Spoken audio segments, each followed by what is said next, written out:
Welcome back everybody, I am Carter Sandvin and this is the channel for Sandbox Illustration. Today, as you can see, we are continuing the Let's Draw series with a very cool Let's Draw that I am extremely excited for, that I will be giving the context to in just a little bit. I wanted to give a disclaimer that this wasn't originally my first planned video after the update of me coming back and all that. The next one that I wanted to do was a challenge video that I don't want to reveal anything on because I want it to be a surprise, but that it's actually going to be next week's video.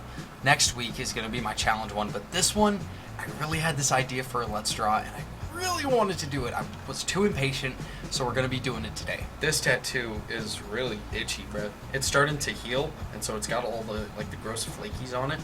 Looks super awesome though. Yeah, look at that. In fact, hey, I didn't even mean to do that. This tattoo right here, it's upside down for you guys. Like that tattoo right there, that is a perfect clue in as to what this video is going to be about. Or segue, not clue in. Clue in, I don't think that didn't make sense. Segue. Wasn't really a segue though. This tattoo and my drawing, same thing. Anyway, today I wanted to do a Skyrim fan art piece. Now what I mean by that is not anything about Skyrim itself, but I actually wanted to make a piece related to one of the saves that I actually have in the game, one of the storylines that I have made personally. Wanted to tell you guys a little bit about that. So recently I have started playing Skyrim again, which is something that I actually haven't done in a long time. I think the last time that I truly sat down and tried to play the game was, I think, back in 2021, so last year. And I made quite a cool character that I will put a picture of him on the screen right here. His name was Vrauc, V-R-A-U-C. And one thing that I've always liked to do with Skyrim, since it's a mixture of storyline and free roam, I wanted to approach it like you kind of would a Dungeons and Dragons game or a tabletop story game. Keeping that in mind, when I started this new playthrough of Skyrim, I wanted to make Vrauc, who's going to be this giant burly orc character that comes across as very, very harsh looking and dangerous and brutal, violent, but he's actually kind of going on his own path to redemption. So when I was playing the game, I tried to make sure that I did many things like giving back to some of the NPCs, if any of them are asking for change or for food, do a lot of favors for NPCs, stuff like that. And also I wanted to play it using a one-handed weapon and a shield. If you guys don't really know how the setup of Skyrim works, you can essentially play the game in 4 different combat methods. You can do freehand brawling, which is having no weapons, just using your fists. You can do two-handed weapons, which is my personal favorite. You can do one-handed with a shield, or you can do magic for combat. I personally like two-handed the most because it's just the most efficient. Fighting gets done really fast. I find it a lot of fun to swing around a giant axe. But I wanted to give myself a challenge when I played as Vrauc. I was like, I feel like it'd be a cool juxtaposition for that character if I went one-handed with a shield. So he focused more on defense rather than offense.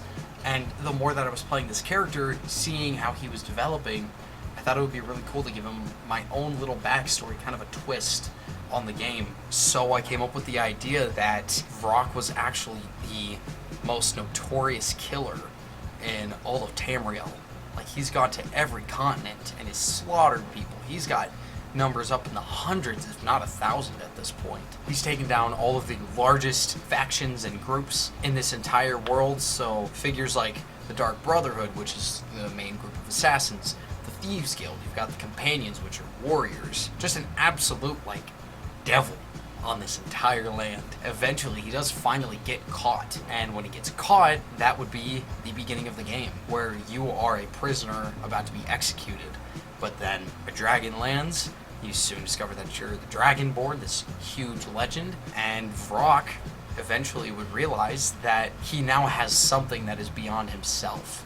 He's always gone a life of killing, a life of violence, but soon discovering that he is this Dragonborn figure, he decides to take a different approach to life. Now that not only has he gotten a second chance from being saved from his execution, but also he knows that he has a much larger goal at hand that he needs to put ahead of himself. And so today, I thought it would be extremely cool to make a fan art of this character. So, keeping that backstory in mind, I wanted to make 2 sketches today actually.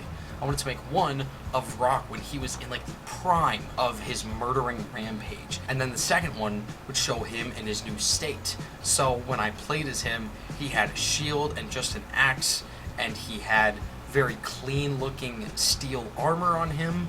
He had his head exposed, and so you had a cool thing there where even though you had this very menacing looking guy, he came across as just like a knight, like a guard almost. That's what I wanted to go with, and I wanted to show that in the sketch. So the first sketch would show him in the prime of his like murdering rampage, and he would stand there in his outfit, and he would be holding his weapon, and he would be standing there in smoke and embers and ash and what have you. And the second one would just show him looking across the horizon with the sun on his face and his new attire showing that like he's a changed man. You know, he's no longer the bloodthirsty savage of the old Vrauc. He's a new man, or a new orc, I guess. It's kind of weird to call him a man. That is what I wanted to do with this video today. As you can see, there wasn't any recording of my webcam because we were just going to get right into the planned sketching of it. And I will talk about some of the ideas that I've come up with for the development of these pieces after we're done. And then once that's finished, then we'll just get right into making these sketches on the computer. Very excited. So let's get to it.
Alrighty, everybody, this is the finished sketch planning for Vrauc. In fact, I was write his name up here. Vrauc, V-R-A-U-C.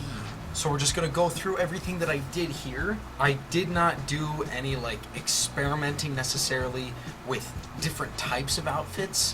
One, because up here, I already kind of did all of the planning that I wanted to. It was more in my head. I didn't get a good look at it visually.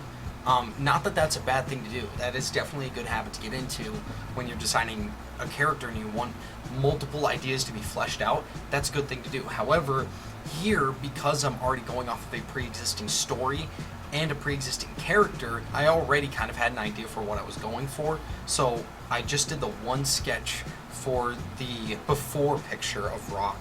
and then I only have the one for the after picture because this one is actually the outfit that I used in the game when I was actually playing as Vrauc. This was the one that I had right here, this bottom one. So again, I'm just going to write here before and after. I'm just going to walk through what we have here. So for the before picture, what I thought would be a cool idea to signify the fact that he was this merciless killer that went after everybody under the sun. Anyone possibly that he could kill under the sun, he did it. So he went after major groups that would be a threat to him, and the main ones that I thought of were the Dark Brotherhood, again those are assassins, the Thieves Guild, and the Companions, which are warriors. Companions, not companions. So what I went with here was his top would be of the Dark Brotherhood with the sleeves ripped off, because you gotta show muscles on this guy if he's gonna be a killer. And then the Thieves Guild outfit actually has like a large sash with some pockets on it. I wanted him to take that as well. And then the skirt, or the, what do they call it in Scottish? Kilt. Yes, his kilt is from the Companions, and they have a belt on it that's got a wolf's head. That's like the main symbol of the Companions. And then the Daedric Battle Axe, which I believe is the most powerful category of weapon that you can have, is Daedric in the game. And then the one down here, I went for Steel Soldier Armor because it has a lighter effect to it, and overall the design of it looks a lot lighter, you know? It's not as menacing because there aren't many dark colors in it. It's just a mixture of like blues and tans and silvers, which I thought would be a really nice contrast from what this outfit is going to look like. And then I just gave him standard Imperial gauntlets, showing that he's on the Imperial side in all of this, and there's a reason for that. I will get into in just a second because I came up with a bit more lore of this. And then just silver boots. So there's the silver armor set in the game, and I just went with the boots for that. I like the idea too that for all of these it's got like mismatching outfits here, to show that it's not necessarily like he's playing the game. He's really just like finding any armor that he can get, you know? In fact, I even thought it'd be cool, like, for the first while, since he's such a strong orc, that for a while the I guess the campaign of the game is going through as Vrauc, he would just be wearing, like, his rough spin tunic from him being a prisoner. But anyway, I was considering this. Another thing, too. I was looking into a weapon that he could have down here, and like I said, I wanted him to have both a shield and a one-handed weapon to show that he's much more focused on defense this time around rather than offense. But also in coming up with like how I would present that second sketch of him, because I have an idea, and in fact one of the pictures that I took, that's like exactly what I want for the picture, is just him looking into the horizon with the sunset hitting his face. I don't think I even want to show a weapon, because the bigger focus for him here is not his weapon. It is in the first one. That's why he has one of the most powerful weapons. But here, it's not about him fighting. It's about him trying to create a new image for himself because of the fighting that he used to do. So I think it would be appropriate if we actually didn't even see a weapon on him, if we just saw his armor. So I thought that that would be a nice way to show the big change in him. Like here, I want him to be in smoke and ash and embers, covered in blood and bodies all around him, holding his giant Daedric battle axe. But this one down here, nothing. It's just him in his armor looking ahead at the journey that he's about to go on. Oh my god, that is beautiful. Oh, pat on the back, pat on the back. And of course over here, just showing basic body build for the character, what his actual figure is going to look like when we draw it, what his head's going to look like, the build of the head and everything like that. One thing that I wanted to mention as well, when it comes to the lore behind this character, his backstory. So I mentioned that he was just going, sorry, that's my chair, I swear to God that's my chair, but he's going around and killing everybody that he can possibly find, going after these large groups, going after even people of royalty, killing random villagers even, people that he's got deals against. I thought of a cool idea here, going with the lore. So obviously he got to a point where he took down all of these figures here. He took down the Thieves Guild, he took down the Dark Brotherhood, the Companions. But then I included in the lore as well, in his backstory, that he eventually would be taken in as prisoner, and eventually he would go to his execution, and that's where we would find Alduin the main dragon of the game. Not the main dragon, but the dragon that shows up in the opening scene.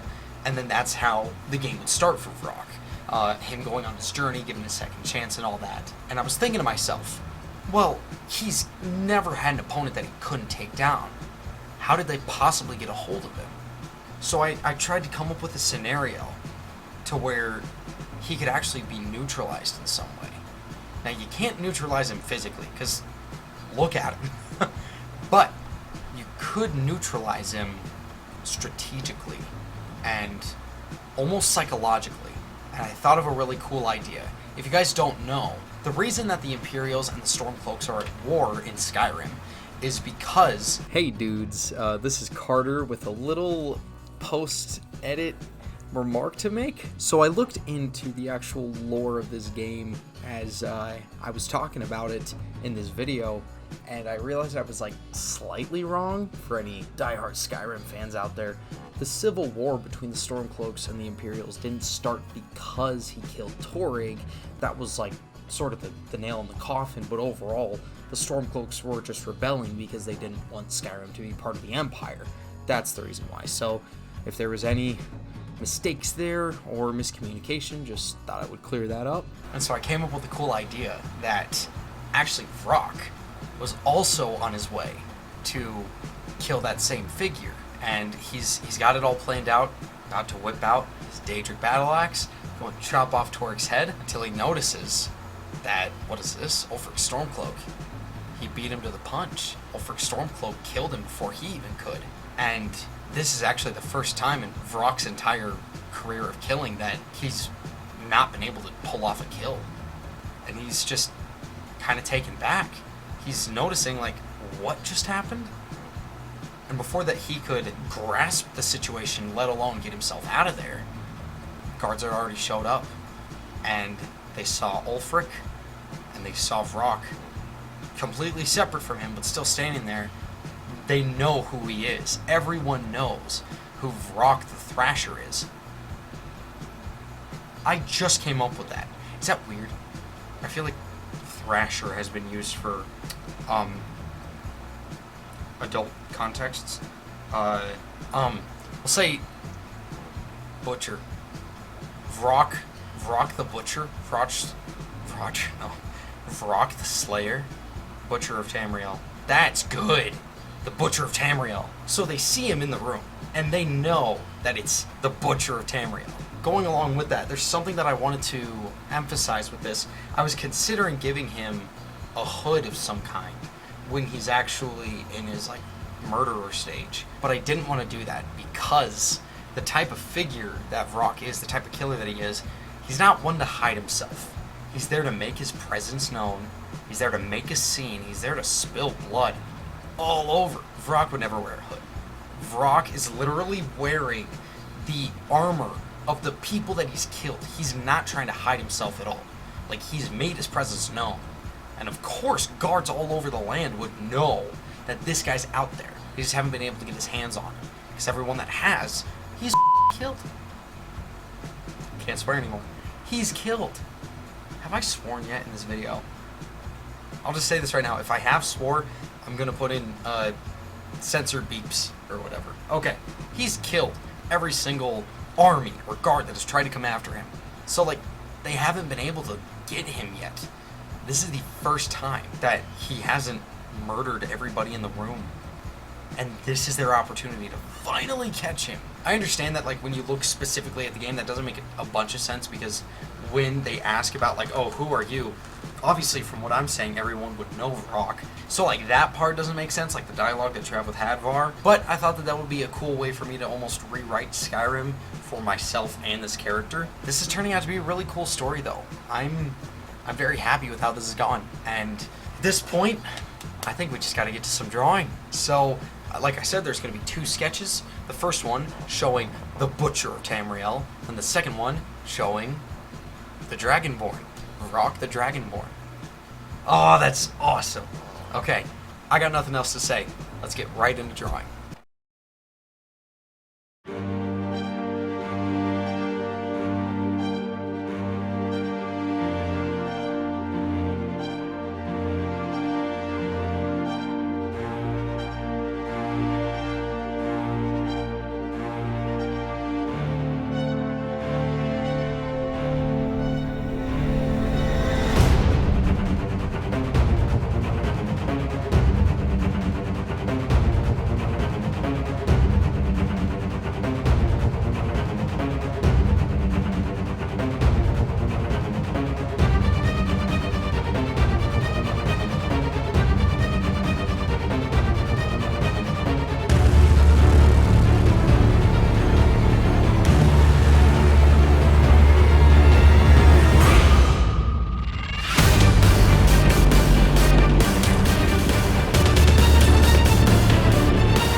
are done with our Skyrim sketches. There's not really anything else for extra commentary, I believe, that I need to add, because I pulled off everything that I wanted to do, didn't come up with anything new. Looking at both of the pieces side by side, it's insane to see the contrast of intensity from both pieces, you know?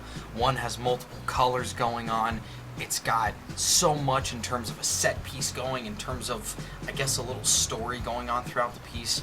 Whereas the second one is just showing him in his new form.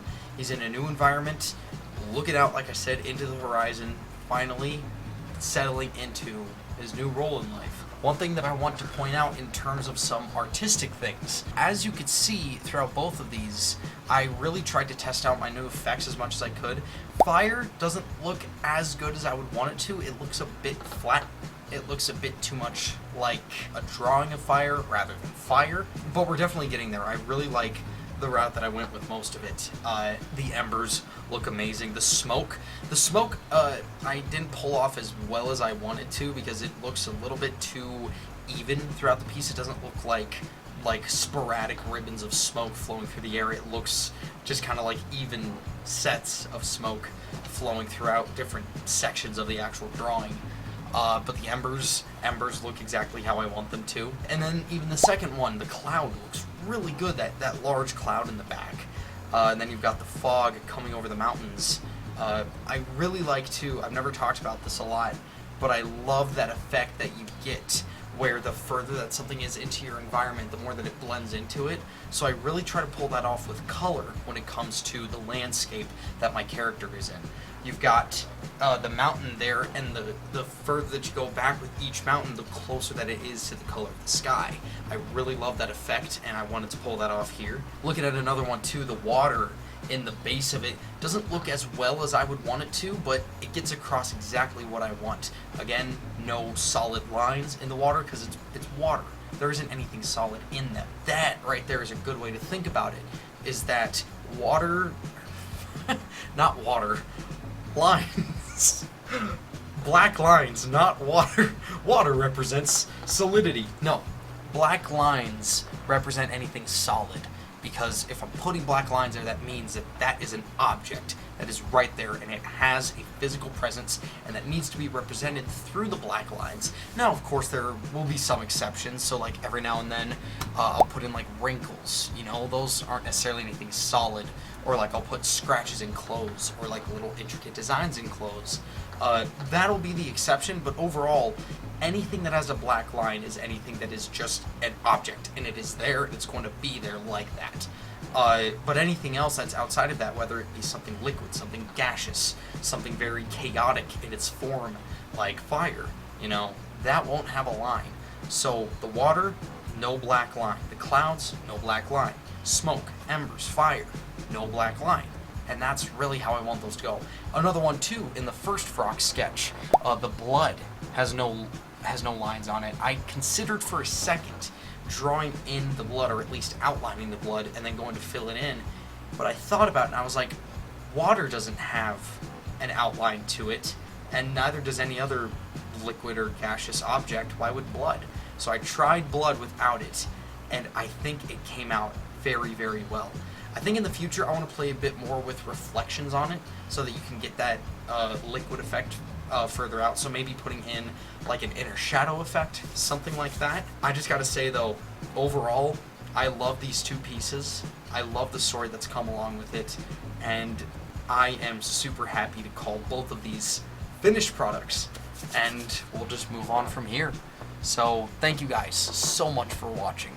This was Carter Sandvin with Sandbox Illustration. Make sure to check in the description. This chair. Make sure to check in the description for links to more of my content, and then like the video, comment on it, and subscribe for weekly art-related videos. Anyways, have fun, dudes.